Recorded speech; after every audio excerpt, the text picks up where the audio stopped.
Ya, semangat pagi.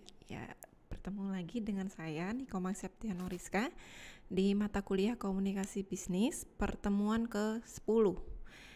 Di dalam bab pertemuan ke-10 ini saya akan membahas tentang komunikasi lisan. Untuk subbab komunikasi lisan ini ada 3. Yang pertama adalah berbicara, yang kedua wawancara bisnis, yang ketiga adalah menyimak.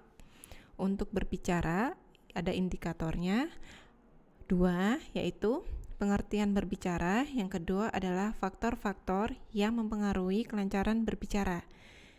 Untuk subbab yang kedua adalah wawancara, dan ini ada indikatornya juga, ada 2. Yang pertama adalah kategori wawancara, yang kedua adalah perencanaan wawancara. Yang ketiga itu subbabnya adalah menyimak. Di sini juga ada 4 indikator. Yang pertama adalah pengertian menyimak, yang kedua proses menyimak, yang ketiga tipe menyimak, dan yang terakhir adalah sebab-sebab penyimakan yang tidak efektif. Kita mulai dengan subbab yang pertama, yakni berbicara. Definisi berbicara menurut Busanto pada halaman 102, itu berbicara adalah penyampaian informasi yang dilakukan secara lisan melalui pengucapan kata-kata. Dalam berbicara, seseorang biasanya mengungkapkan sebuah ide, perasaan, ataupun gagasan. Berdasarkan definisi tersebut, sebagian orang lebih menyukai berbicara daripada menulis. Lalu, di mana ketertarikan berbicara? Berbicara bersifat spontan, lebih sedikit waktu, dan tidak merepotkan. Juga tidak memerlukan media dalam penyampaian pesan atau gagasan yang akan disampaikan. Kelemahan berbicara. Tadi kita sudah bahas kelebihan berbicara, sekarang kelemahan berbicara. Yang pertama, kelemahannya itu apa? Yang pertama adalah kualitas komunikasi tergantung pada kemampuannya dalam mengungkapkan apa yang akan disampaikan. Karena berbicara sifatnya spontan, maka yang disampaikan itu apa adanya.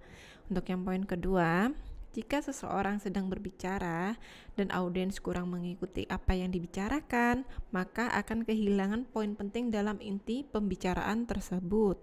Yang ketiga, audiens itu seringkali menilai isi pembicaraan berdasarkan penampilan fisik tanpa dengar pesan yang akan disampaikan.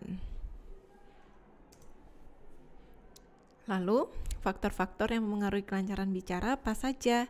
Di sini ada 5. Yang pertama adalah pengetahuan, yang kedua adalah intelijensia, yang ketiga adalah kepribadian, yang keempat pengalaman, yang kelima biologis. Untuk detailnya nanti saya akan jelaskan di perkuliahan. Memasuki subbab kedua, wawancara bisnis. Wawancara bisnis itu apa sih? Definisi wawancara adalah suatu percakapan yang direncanakan dengan tujuan tertentu dan melibatkan 2 orang atau lebih. Suatu wawancara dikatakan berhasil apabila yang mewawancarai dan yang diwawancarai dapat mencapai tujuan mereka. Di sini juga saya singgung berkaitan tentang kategori wawancara. Secara umum dibedakan menjadi 9 dan masing-masing kategori memerlukan keterampilan yang berbeda-beda. 9 kategori wawancara. Yang pertama adalah wawancara kerja. Yang kedua, wawancara informasional. Yang ketiga, wawancara persuasif. Yang keempat, wawancara keluar kerja. Yang kelima, wawancara evaluasi. Yang keenam, wawancara konsultasi. Yang ketujuh, wawancara penyelesaian konflik. Yang kedelapan, wawancara disipliner. Dan yang terakhir adalah wawancara pemutus hubungan kerja. Untuk detailnya nanti saya akan sampaikan di perkuliahan ya untuk masing-masing dari kategori wawancara tersebut.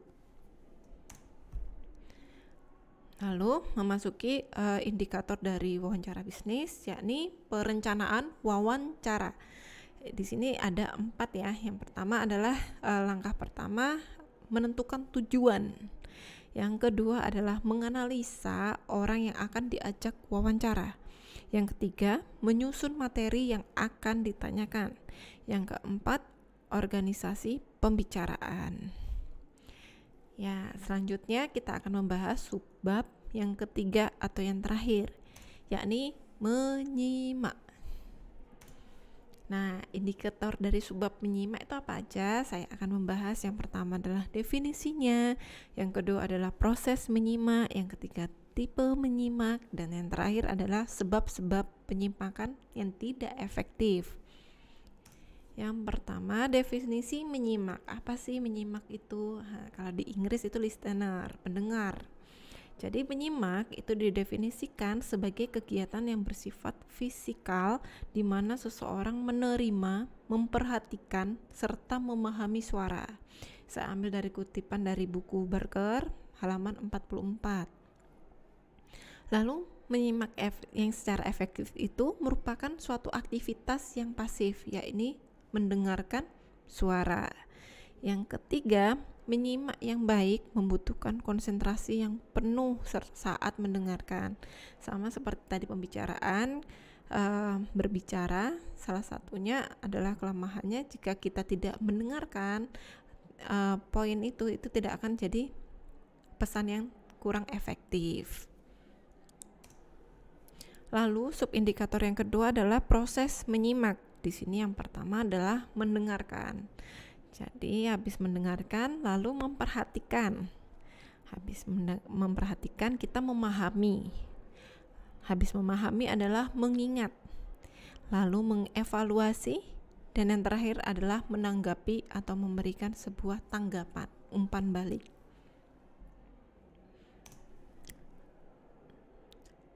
Lalu poin ketiga dari indikator subbab menyimak adalah tipe menyimak. Di sini ada dua tipe menyimak. Yang pertama adalah menyimak secara aktif dan menyimak secara pasif. Untuk pengertiannya saya langsung sampaikan saja. Untuk menyimak yang secara aktif itu adalah pendengar mempunyai keterlibatan yang tinggi. Dalam hal ini, umpan balik dapat diberikan secara langsung atau lisan, tetapi bisa dilaksanakan dengan tertulis.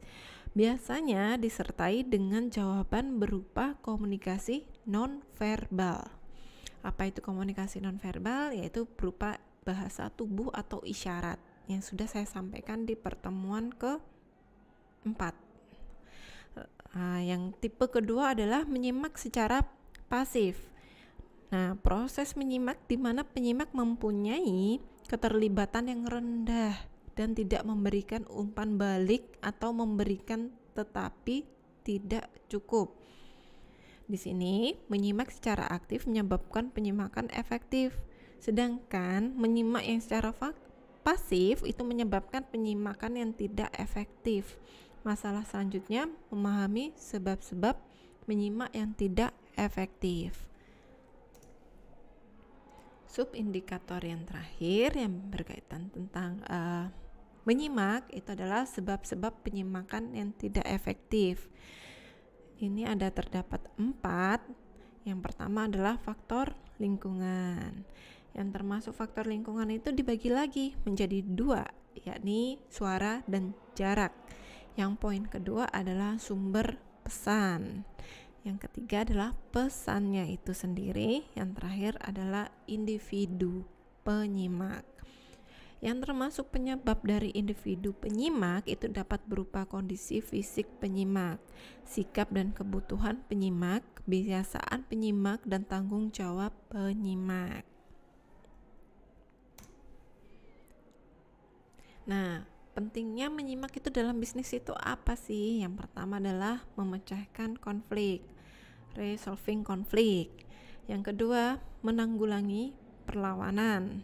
Yang terakhir adalah mengadakan negosiasi. Nah, slide-nya sudah selesai, sudah berakhir. Demikian komunikasi lisan podcast hari ini di pertemuan ke-10. Misal ada pertanyaan bisa langsung WhatsApp saya atau bisa langsung nanti ditanyakan saat perkuliahan di pertemuan ke-10. Terima kasih.